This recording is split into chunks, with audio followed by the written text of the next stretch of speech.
morning, good afternoon, good evening, wherever you are in YouTube land. Hello, welcome back. I haven't done a video for a long time, and I apologise for that. That's predominantly down to the fact I've been super busy at work, yeah,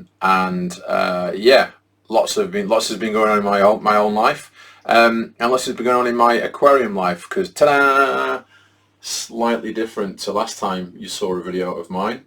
I had two tanks. I had the Flex 57, which was sat right there, and I had the Denali that was sat here. Thank you, Barack, for explaining how to pronounce Denali. Probably still pronouncing it wrong. I do apologise. Anyway, I had both those tanks. The Flex 57, I absolutely fell in love with. Genuinely fell in love with. It was just neat, tidy.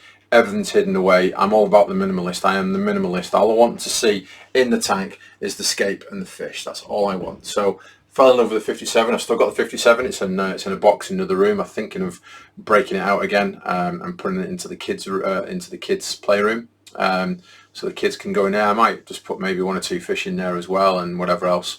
But anyway, I love that. Absolutely love that tank, and that's what made me buy the 123. So this is the Flex 123. It's exactly the same.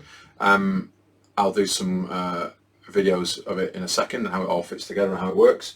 But I absolutely adore it. It's been up and running about 3.5 months, and I love it. It's just dead easy, dead simple. I bought the PF2 feeder that sits at the top. It was specifically designed for it. And it works reasonably well. There are some things it doesn't do very well, and I'll explain that in a second. But yeah, I love it. Absolutely love it. It's just a really nice minimalist fish tank. So I've kept tropical and marine tanks for a while, and I kept a very big marine tank downstairs, which unfortunately with a change of job and not having less time at home, it was difficult to look after. Marine fish are much more difficult to look after. Marine tanks are more difficult to look after. So anyway, there you go. I bought a 123. Let's take a closer look.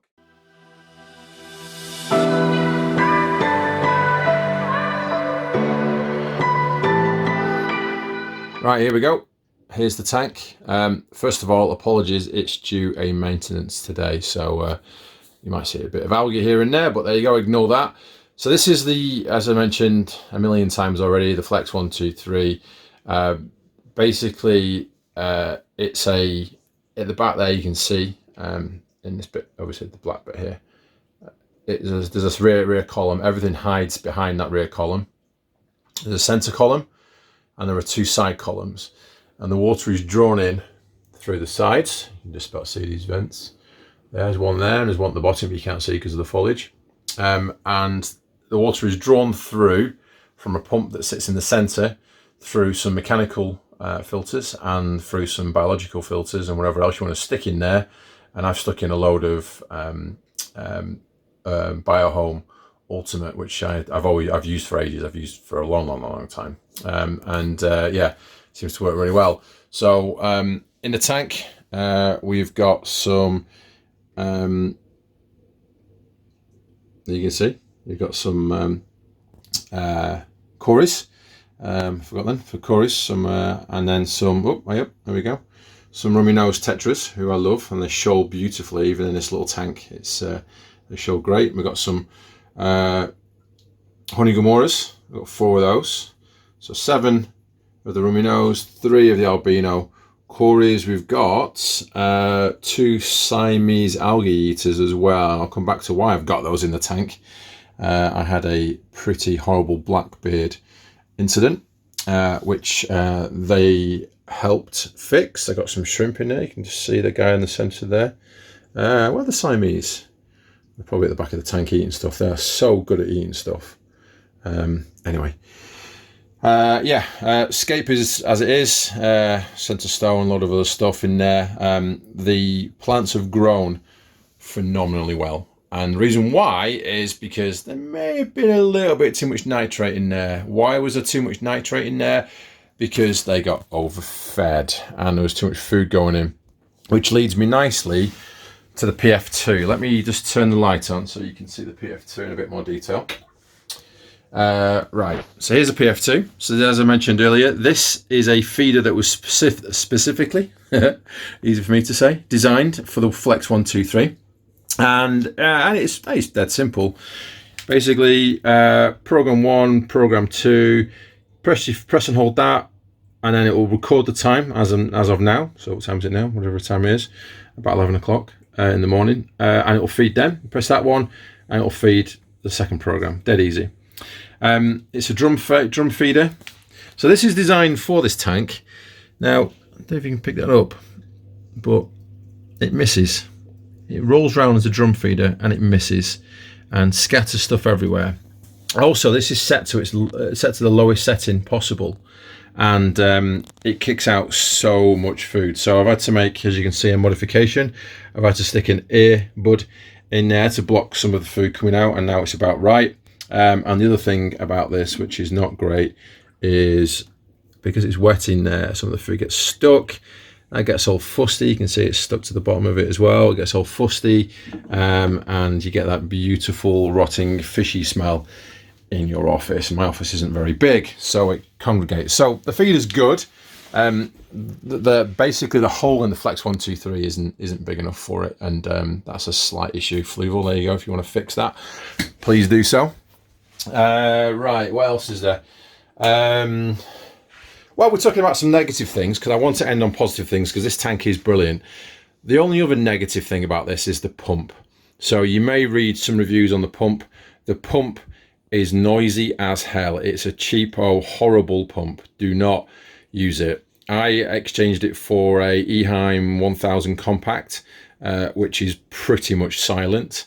The only thing that doesn't make it absolutely ultra silent is the fact that the piping vibrates on the outlet.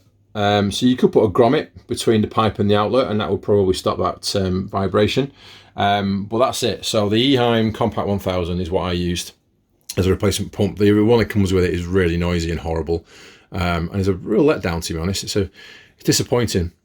I think I paid £260 for this tank, so you'd expect a half decent pump. I mean, the Eheim was only about 30-40 quid, if that. I think it was less than that. So yeah, well, there you go. There's a Siamese. There he is, having a good munch. Great fish they are. If you ever got any algae issues in your tank, get some of those in. They are fantastic. They've cleaned up my blackbeard. Absolutely no problem. That and a load of 40% water changes weekly have helped. But yeah, so that's the tank as a whole. It is absolutely a great tank. It's a great tank. The feeder's okay. The pump is rubbish. But apart from that, the way it works is great. I'm going to do a next section now on the actual internals of the tank.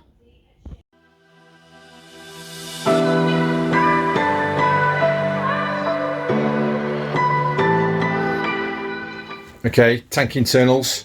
So it comes with an LCD light, as you can see there. It needs a bit of a clean, but as I said, it's due a clean today. It's brilliant. The light is really, really good. Now, there is an option to slide that light back and actually put two lights in, and I've seen plenty of people online do that, and that's absolutely fine. You can do that. I didn't need to. The plants in here have been growing extremely well. I mean, really, really well. They've shot up over the last couple of months. So I have no problems with the light output in this tank.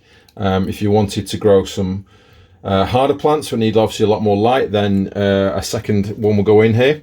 The light, so the difference between this light and the light on the 57 is that this one is Bluetooth. It's controlled by an app on your phone, and you can program it as well. So you can do a sunrise, sunset and moonlight settings on here, and it does all of those things, and it's really good. So and you can, when you add a second light, you can control both lights from one controller as well, which is on a smartphone or a computer. So yeah, all good. Really, really good. The light works really well. Plants are really happy.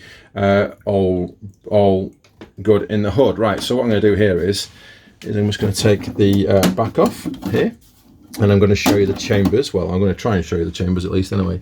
So as I mentioned earlier, there are three chambers. There's a central chamber. Inside here is where the return pump is, and I've got a heater.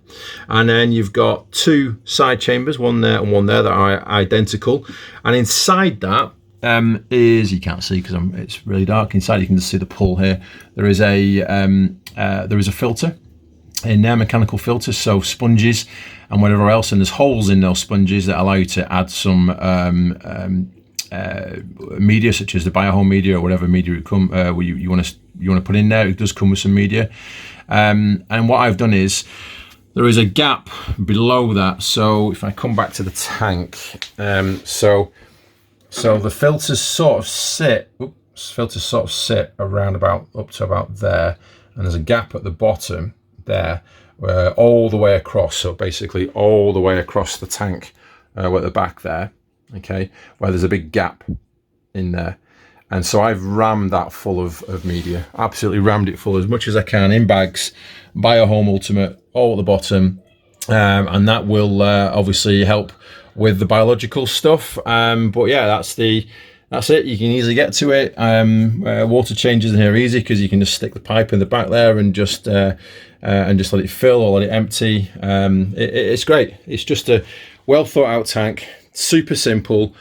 Nothing can go wrong on it type of tank. It's just I think if you were new to fish, it's absolutely perfect tank. And as I mentioned earlier, I've had marine tanks and tropical tanks before, some big marine tanks, and those days for me are over. I've got a new job, and I travel a lot, so I need something that is relatively straightforward. It looks after itself in a way, which is with a PF2 feeder. I can do that. I can leave that and not rely on other people to feed the fish for me when I'm away. Yeah, and it's just a super simple tank. As you can see, there's nothing in the tank to help it. There's no no heaters visible. There's no pumps visible. There's no ins and outs visible. Well, actually there is. That's a lie. There's an out visible, obviously. But yeah, it's just a great tank, and I absolutely highly recommend it. And there you go. Hopefully this was useful. If you liked it, like it. If you want to subscribe to other stuff, I do intend to do other videos. Then subscribe, and yeah, let's see how we go.